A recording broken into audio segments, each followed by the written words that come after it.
Hey, what is up, everybody? This is your boy AJTRIP. Welcome to That to Shoot, my weekly episode. I show we'll talk about what's going on in the world of professional wrestling. And this week, tribalism is fun, isn't it? Yeah, that's right. We're not gonna worry about some of the off-the-topic things going on. We just got one main topic for you today, and that's tribalism is fun.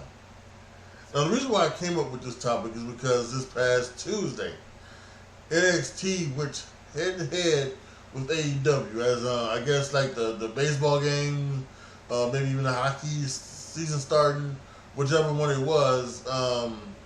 It caused AEW to move from Wednesday to Tuesday, and because it did that, NXT just pulled out the machete and said, "Whoop, AEW, get the fuck out of here! Don't you come back here? Go to Thursday night. If you gotta be moved again, don't you come to Tuesday night? Get your ass whopped.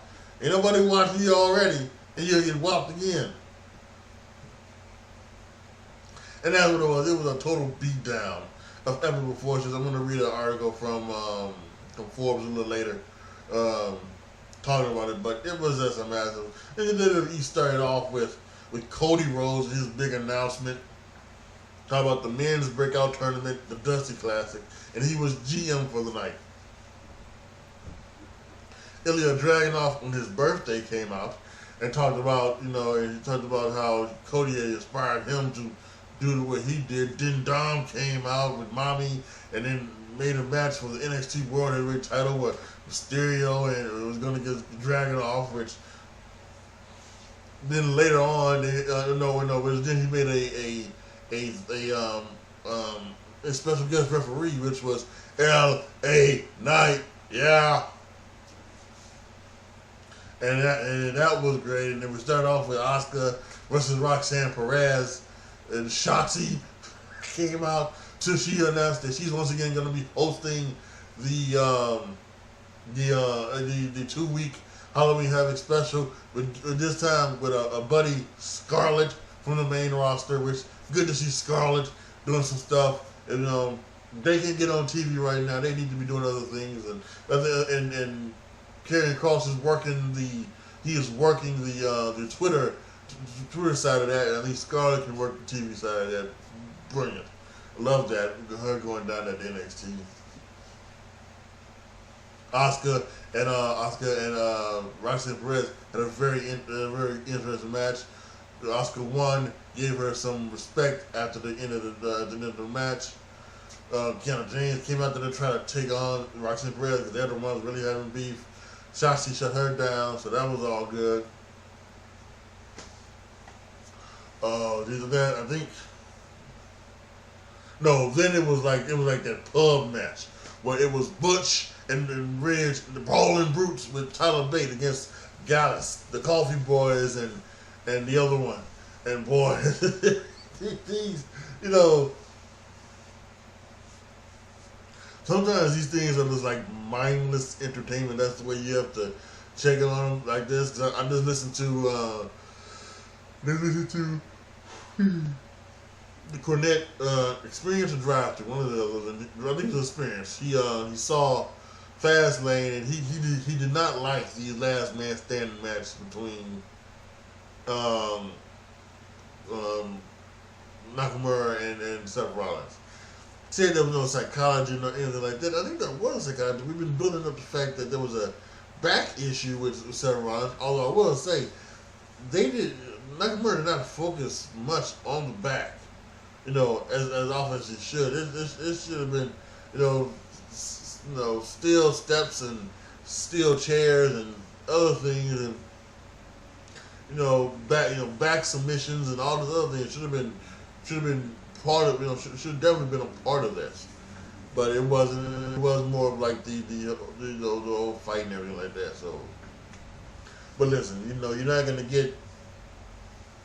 It does not going to get Jim to like a garbage match, so to speak. So it just is what it is. But these guys had one. It was fun. The Brawling Brutes run. Then I think John Cena came out there. Thank you, and Braun Breaker came out then later, and they started singing "Braun Breaker Sucks" to the theme of John Cena Sucks, and John was like, "I like that one." John Cena, they had a little thing, little dust up, where even he knocked down John Cena, threw him for a spear, John Cena moved out the way, got him up in the AA, he climbed out of it, went down for it. That's okay. It was still, and that's what it was good enough. He kind of got the best of Cena because of the one punch. I think that was good as well. We saw some backstage segments where from NXT Anonymous where Paul Heyman was talking to Ava Raine about the bloodline. This is the one that really I really get the most worked up about, because obviously Ava Raine, daughter of The Rock, right? Daughter of The Rock, and member of the bloodline, basically. You know, if she's the daughter of The Rock, she's a member of the bloodline. She's a part of the bloodline. You know, it's just the way it goes. So now they have, and you know, a couple of weeks ago, Joe Gacy told her to go find another family.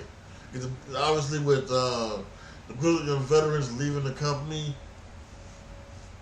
you know, and Joe Gacy, like, on a losing streak, he was really dig down on himself. So now, does she go find another family? Now, her in-ring work, I've seen, has just been, you know, it's been okay for someone who's green. She's had a few knee injuries, you know, to start off her career. So she is behind. I don't know if she's gifted like The Rock, where it's, you know. Well, once again, I mentioned Jim Cornette, but Jim Cornette saw The Rock and he told Vince in 5 years he's going to be a WWF champion, and he was a WWF champion in 3. So I'm not sure if she's got his talent like that, but you know, they have brought up many other people with and put them on the road who are not as tidy. You know, they brought up B Fab and Hit Row. Now they were smart. Now I don't know if she's doing like things off the you know, behind the scenes, anything like that, working on her craft. But she got in the ring once. Can't remember what it was. And then she got in the ring with Zelina Vega. Back when Legado del Fantasma first came up to the main roster and they were heels. I think she had a match with she had a triple threat match with her, Zelina, and then and Sarah Logan, Valhalla. So it was yeah, but she could go to the main roster. She could work behind the scenes, get better behind the scenes. They may have a match here and there, quick little match, whether it's a victory for her or, and it probably shouldn't be a victory for her. She probably shouldn't take any pins. So she needs to be like Solo. You know, give her an unbelievable run. You know, where maybe she wins like every third week. She has a match against somebody and she beats and she wins. You know, quickly. So, but yeah, so that's the most thing because that could also, I saw some things on Twitter, that could also lead to some of the stuff if it happens with The Rock. You know, she comes up to join the bloodline, but then Roman starts to, you know, talk down to her like she talked down to Jimmy and Jay. Roman's not gonna have that shit. Not Roman. The Rock's not gonna have that shit. And you come to The Rock and like, hey, fucker, listen, you're the head of the table, but you're not gonna talk to my daughter like that, you know. And then actually start with their shit, and it can be all on and popping, you know. So in many ways, I'm very happy to see that. Many very ways. We had some backstage segments with you know, Baron Corbin talking about he wants to start a shot. Then we had the title match between LA Knight, Dominic Mysterio, Trick Williams came out there. Whoop that trick. Whoop that trick. Yeah, whoop that trick. Come on. Brave Bear, my man. Love that. And they came out and they had a good match, and we had Finn interfere, Jamin Dunner interfere. They got both each got knocked out by LA Knight, the ref. When Rhea got up on the ropes, Trick Willie pulled her off and called her in. They were like, "Hey now," and she was like, "Get out of me!" And then we got the I don't know what they had, the Moscow Torpedo or Torpedo Moscow, whatever it is. He hit it on Dominic 1-2-3, retained the title. Very good. Got a couple more backstage segments. We got actually after the match, Baron Corbin was coming down to jump Ilya Dragunov. Dijak got a part of it. Walked out of the ring, so Baron got to him first, and Baron Corbin was, couldn't believe it. And then he went to go see Cody, behind him. Cody said, "Listen, triple threat match. The winner of Breaker and Mello versus Corbin, you, and then versus Dijak. No one contenders match, for the winner will face Ilya Dragunov at Halloween Havoc." So it looks to be. I don't think Mello's gonna get his shot, but I think it will be. I think it will be this and this. It will either be Dijak or Corbin, I think. Although Mello Dragunov 3 wouldn't be bad at all. Don't sit up and saying that I don't think it would be bad at all. But yeah. Then we had the tag champions talking to Cody Rhodes. Now I'm guessing what it is that they pitched a match and where the tag teams would be in a match, and once the last two tag teams were standing, then the bell would ring again, and they would have a standard tag match with the winner facing them at Halloween Havoc. I'm guessing that's a match that Dusty created back when he had the book in Georgia or in Florida or in Crockett Promotions. Because obviously Cody was like, like that sounded like something my father would have done. So I'm thinking that's what that was from. But hey, whatever. Real good, right? We got stuff here. We had another women's match. Another women's breakout match between Danny Palmer and Lola Vice. Lola Vice is the former MMA girl or something like that, and she was all over the news, like a year ago. Now she's with Electra Lopez, and she's sexy mamacita. So along with fighter. So Danny Palmer is like the smiling girl, happy to be here, type of girl. So she's sexy too. Just saying. So yeah, I think there's a lot of things. She won.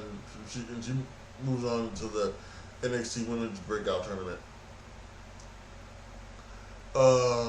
Then what was next was the main event, the match between Mello and, I'm trying to figure out, is there anything else that I missed? Oh, there was a backstage segment between Mello and John Cena. They were talking about this, and then this is after the title match, where Trick Williams came in and he talked to, he talked to this, and he's talking about Mello getting his,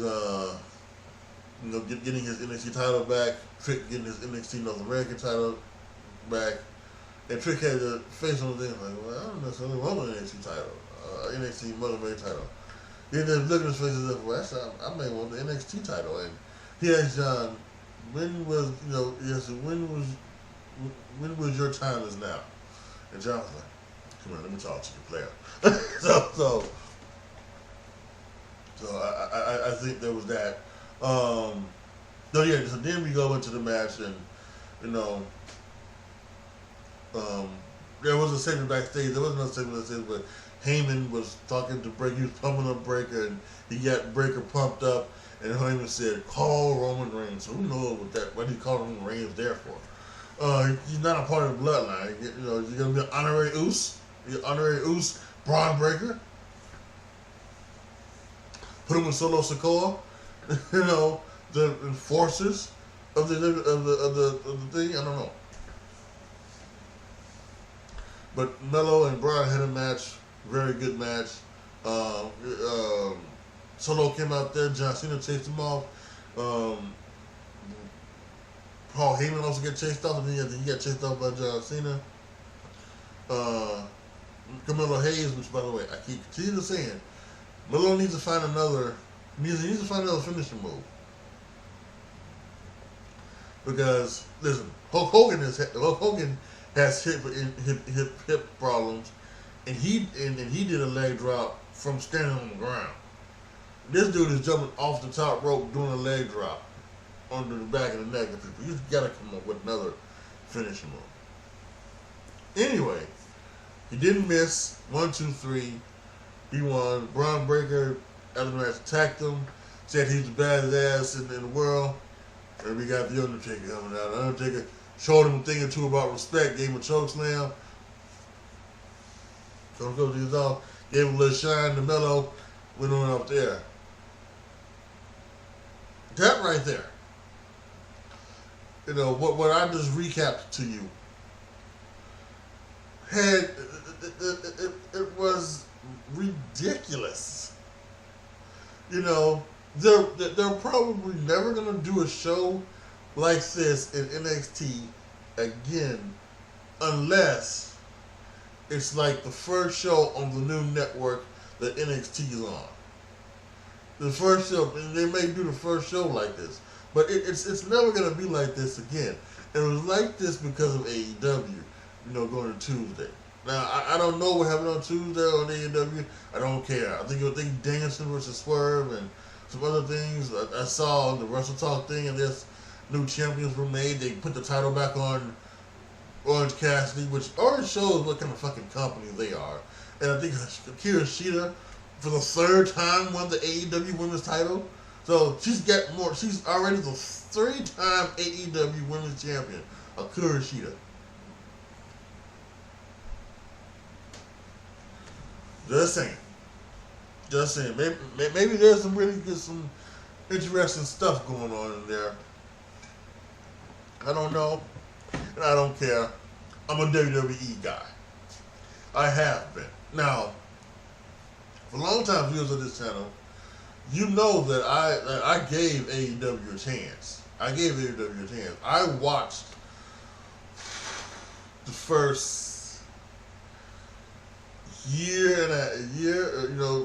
first 14 months, 15 months of AEW. You know, through the first part and the pandemic part, and I stopped. I stopped probably around early 2021. I stopped because I got sick and tired of the line and the bullshit. Because everywhere you turn, every YouTube channel, every person on Twitter, you know, everyone who was speaking about wrestling was talking about how good AEW was and how bad WWE was, and they would do it in a heartbeat, and they would tell it, and it was just, and it was so much bullshit that the WWE fans came up with the fact that Tony Khan had to be paying these people to say this stuff because it was ridiculous. And at some point, I you know, maybe he was. I'm not gonna sit up and say that he wasn't. I'm not gonna sit up and say he was. But I'm gonna sit up and say that it is a total possibility. It ain't no way you can sit up here and watch both products like I did, and you can sit up here and say that AEW was better than WWE. AEW was the fourth best wrestling show. It probably still is. I don't know. Some people say Impact is getting real good, and but maybe it's better than AEW. Thing is, I don't know. I don't watch Impact. That's another story for another day. But SmackDown, Raw, and NXT is better than all those. No, it never was. Now the tribalism part came in, for me, and maybe I think a lot of others because of that, right? You just sit up here and lie to our face when we watch every week, and we see that the WWE is 10 times better than AEW, but you can sit up here and say, "Well, AEW night, boy, 5 stars last night. What a great show." And then you sit up and say, the WWE show, well, it was a 1.5 stars. It was so bad. It was so awful. Fuck were you watching? No, that was it was a lie, and I'm really not sure why. At one point I stopped watching the reviews from Wrestle Talk. I really stopped watching the reviews from Wrestle Talk here on YouTube because these were out and out lies, and these were out and out hypocrisies. The same thing that you would see on Monday Night Raw, and Ali and Luke would tear apart. And you would see the same thing on AEW, and they loved it. And one of the biggest things I think of is the basketball thing they did. They did a basketball thing on AEW to go inside with the Space Jam movie. Where if WWE did that, they would have clowned the WWE so bad. But they were all for that. Oh, it was so fun, and this and that. Get the fuck out of here. Nah. Yeah, it wasn't just them. It was many people in the wrestling media who would put WWE down for each and everything that they did, and it would raise up AEW for everything it did. That's one reason why the tribalism has existed, and people are like, why does tribalism exist? Well, you made it exist by lying. You would have told the truth, this shit would have been happening, maybe. Now, WWE has a part to play in that as well.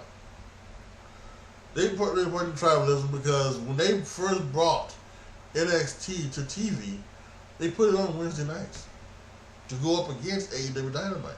And I've said it on this channel before. They shouldn't have done that. They shouldn't have done it because, one, the wrestling fans weren't going to let AEW go down the pike. Because for those fans who, for whatever reason, whether they are truly wrestling fans and they just want wrestling competition, they think that wrestling competition is good. It's not. At least not this era. It's not. And they want wrestling to have they want WWE to have competition. Because they think WWE will get stale. You think WWE got stale? No. Because they don't like the WWE. They were WCW fans, and when WWE took over and brought out WCW, they had no place to go. They went to TNA, tried TNA didn't work out. Right? Impact Wrestling. So now they had this one. They want this one to work out. But me, they just like that silly, stupid shit that they do. But whatever it was, the fans were not going to let AEW fail against the WWE. They just wasn't. And I thought WWE should realize that, and it was stupid to try to put NXT up against AEW, and I really thought that it was stupid. Then because then it made WWE look bad and made Vince look bad. And then Vince goes, we gotta change everything about NXT, and it became NXT 2.0.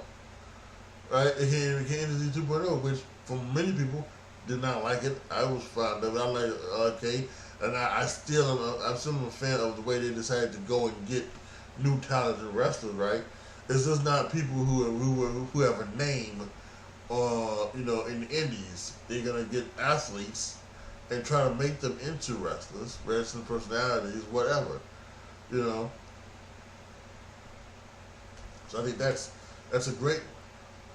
And they went out and that's what happened. So and then the whole thing with the hockey thing happened, and then USA first had hockey, so then they moved it to Tuesday, and then when hockey went to TNT, Turner Sports, AEW had to go from TNT to TBS. But they decided, rightfully so, to stay on Tuesdays. There's no need to give AEW any more reason to promote themselves, and any more reason to say that they beat WWE, right? Any more reason for any other fans to say that they are competition, because they're not. Let's face it. Because if they were competition, you see what could happen. They couldn't beat the developmental show, even though the developmental show had all the stars, which had all the star power, but which really none of them really wrestled. They were just there just to make announcements and to be in corners of people and things like that. None of them wrestled. It was just, I don't think Becky Lynch was on the show, right? She's the NXT champion. Becky Lynch was not on the show. Or if she was, she did a backstage segment, which I forgot. I'm old. I'm sorry. But, so, they're not going to do things they're not going to put their show on Monday. They're not going to put their show on Friday. And they know better. They know better not to. That's why they're not competition. And people need to stop calling it competition. Because until they do put their shows up against WWE shows head to head, they're not fucking competition. And stop saying that they are. So, here's why tribalism is fun. Because now we can root against other ones. And people are, there's a lot of people in the media, which again, they're hypocrites because they're trying to, or maybe they're not hypocrites, but they're something because they're sitting up here saying, well, why does tribalism happen, for this? Why can't you just sit around and like both of them? Because you were saying that the WWE sucked and the AEW was good. And now the fact that most of you guys have turned around and said that, hey, the WWE is great and AEW is cold, now you're getting it from the AEW side. You're just being, you don't like it, and you're getting it from them, even though you're telling the truth. You see how that works? You see how tribalism works? It's fun, right? And that's because you sat there and you lied for so long that you made these AEW fans actually think that they're already delusional, but you made them think that their delusions were real. And that AEW was the best place to be, a great company. I continue to say, go back to the people who were released. I think if you go back to the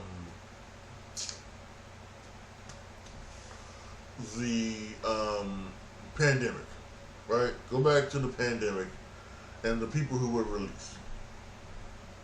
A lot of big names were released, right? Over those 16 months, a lot of people were released and thought of. Some people were brought back, right? Hit Row, Dakota Kai, and others, right? Johnny Gargano wasn't released, but he was still brought back. But so many people were released. Those people who were released who went to AEW.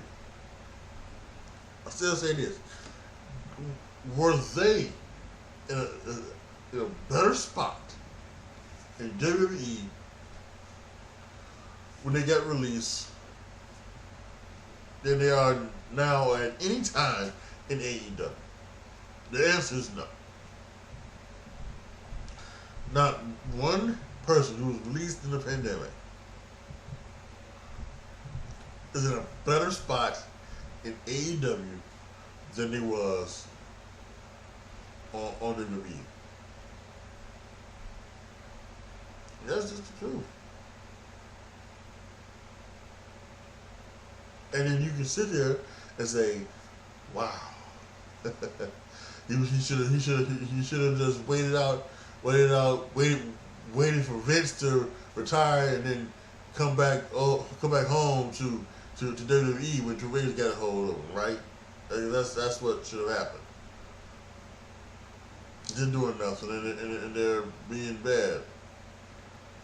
And listen, you got Adam Copeland, who is now going over to AEW, and there are going to be people who leave WWE and go to AEW. Now, people who are going to leave AEW and go to WWE, but I think they're going to leave for two different reasons. People who leave AEW, WWE, are going to go to WWE because they want a more better work environment.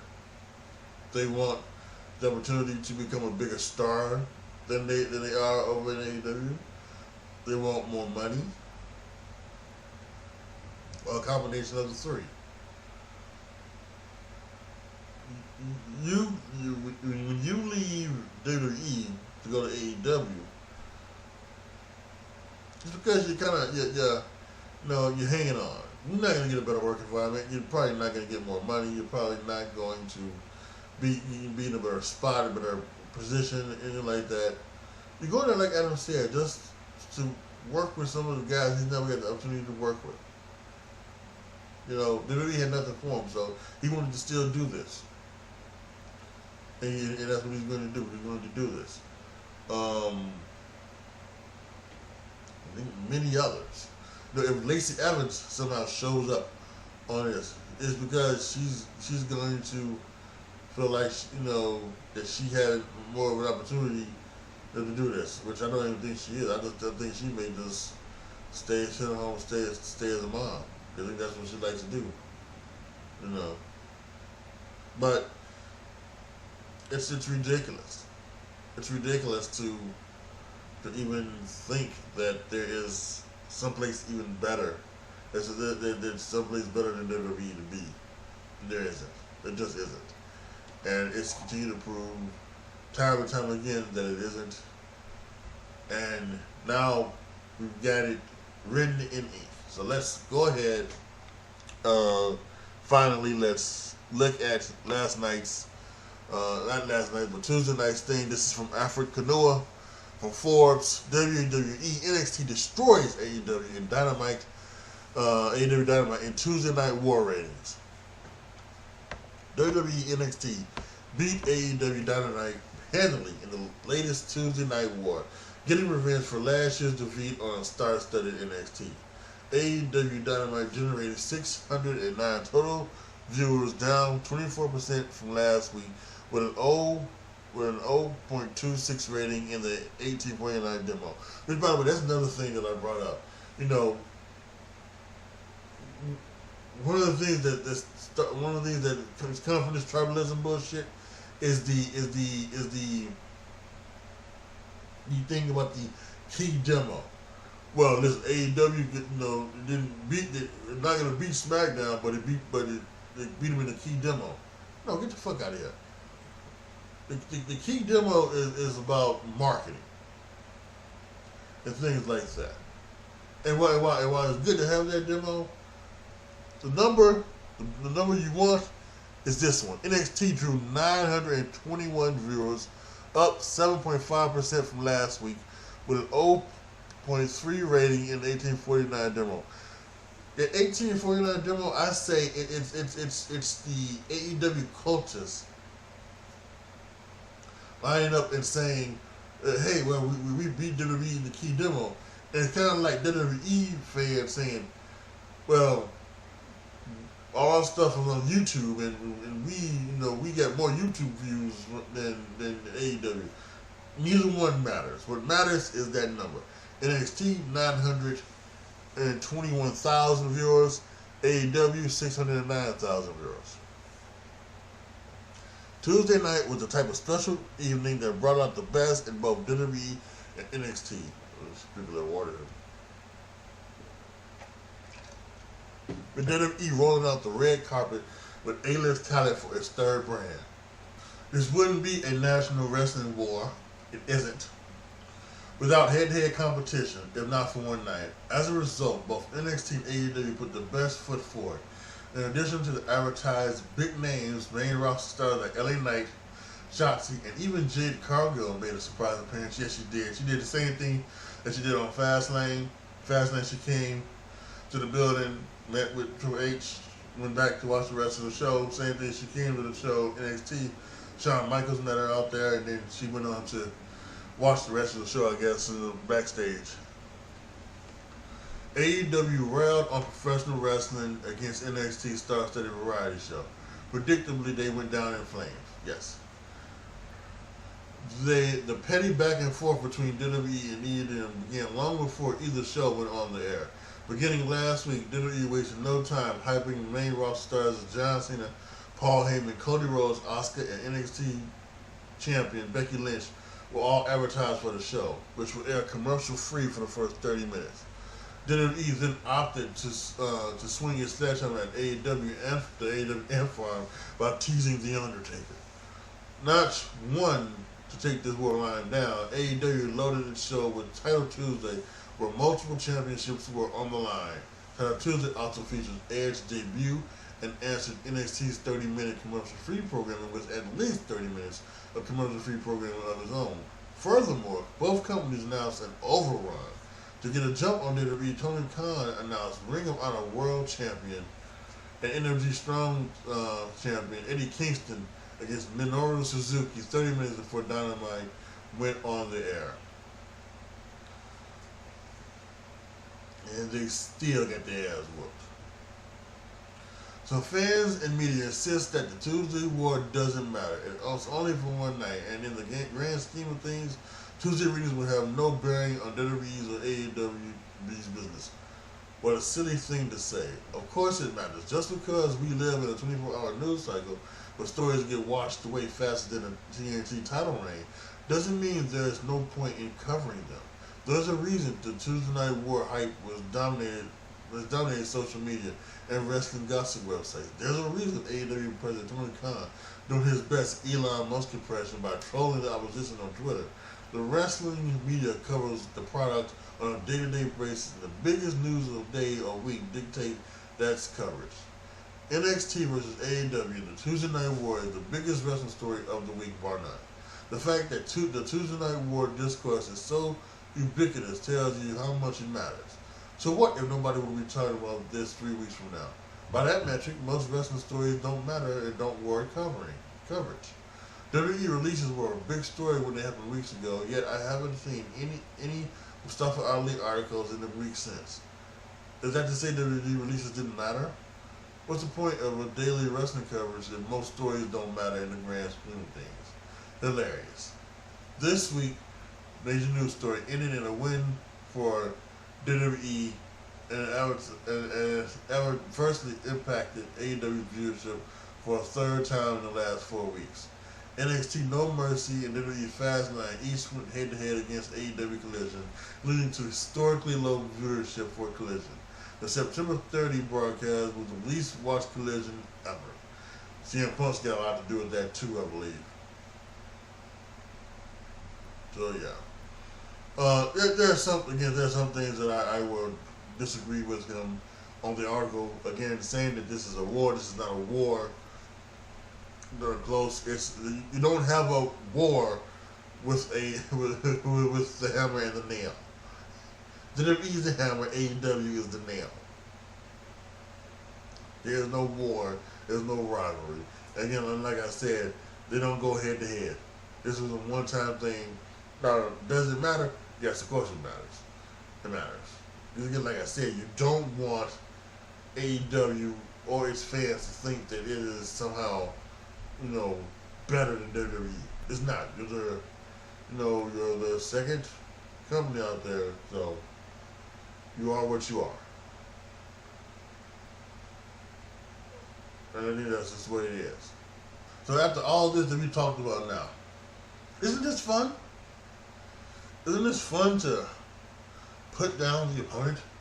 Isn't this fun to, bring up the opponent's weaknesses, and especially when your team is on top?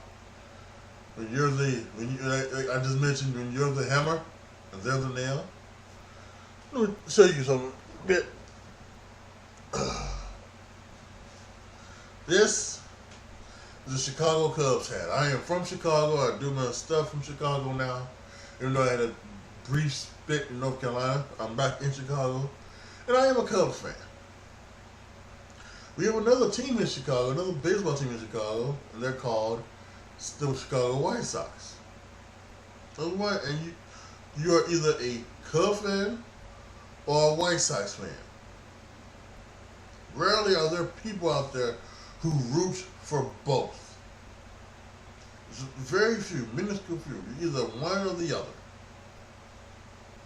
And it's fun because sometimes you play 4 times a year, sometimes it's 6 times a year. You play each other, and then you have the bragging rights of being the better team during that series, or being the better team all around. White Sox, they have the thing of quote unquote breaking the curse before the Cubs did. They won in 2005. Cubs did not win again until 2016. But Cubs get the most coverage. We get the most national games. We get everything more that these White Sox fans hate. And you know what? It's fun. It's fun to root for the blue and the red. It's fun to root for the Chicago White Sox. The Chicago Cubs, excuse me. Totally misspeak there. So why wouldn't it be fun to root for the WWE over AEW? Or vice versa if you feel like it. This is what I would tell the people who get upset at the tribalism. Either embrace it or ignore it. It's not going away. It's ingrained in each and every one of us. It's out there, y'all too. Whether it's your baseball teams, whether it's your football teams, whether it's your basketball teams, whether it's your soccer teams, whatever it is, there's tribalism in each and every one of us, and we go through it. And there's no doubt without wrestling. So tribalism is fun. Learn to love it or ignore it, my friends. Post your comments down below. Tell me what you guys think. Let you know what you guys think about tribalism, how fun it is to talk crap about, the other products or the people in the products and vice versa. Let me know all of that you feel down in the comments section. As always, you go to patreon.com/AJTRIP to become a patron. Once I hit a certain amount of patrons, you will be able to determine what you see here on my YouTube channel, what I talk about on my podcast, The Word According to Me, and what video games I play on my Twitch channel, twitch.tv/AJTriplet Twitter. Thank you guys so much for watching. This is your boy, AJTRIP, signing off. As always, be good to each other, y'all. Be careful out there. And I am out.